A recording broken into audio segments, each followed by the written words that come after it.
1,5 Punkt Viersprung hat Kontern fir Matsche samstenowend géint iwwer Hiefnech. Domat war fir allem lokale Kipp gefuerdert fir dëse Match ze gewannen. Beide Kippen hunn extrem schwéier an dëse Matsche raffont. De Pitt Kerger huet Hiefnech mat 2 Kief aus der Mitteldistanz am Match gehalen, méi et war de Kenny Williams den en vum echte Féieren mat dësem spektakuläre Schoss dafir gesuercht huet, dats Kontern mat 4 Punkten Aféierung war.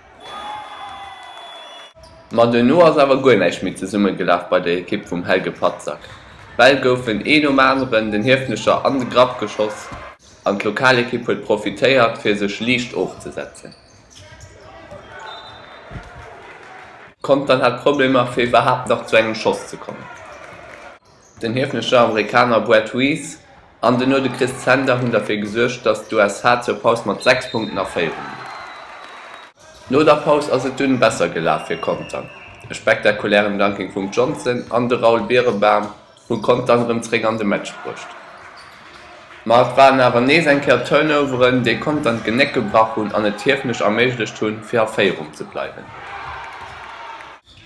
Ëmmerem war den hiefnescher Brett Weiss, déi kon Punkte fir seng Farbe markéieren. So wéi joch hei en vum dritte Féieren mat engem wichtesche Kurs. De Match soll awer recht an der Schlussphase entscheet ginn, an hei hat Hiefnech dat besser kollektiv spielt. An noch den Amerikaner Quickmore war endlich erwäscht. 9 Punkte war Kontern 2 Minuten für Schluss handeln.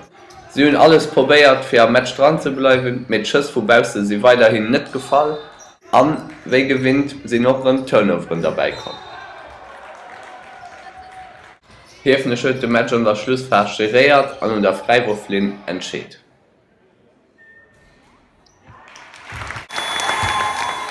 Beste Spieler war den Hiefnescher Brett Weiss mit 33 Punkten.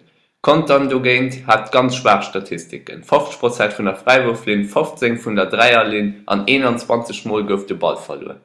An der Tabelle ass de Viersprung dummer um einen halben Punkt geschrumpft an et bleibt ganz spannend am Aufstiegskampf.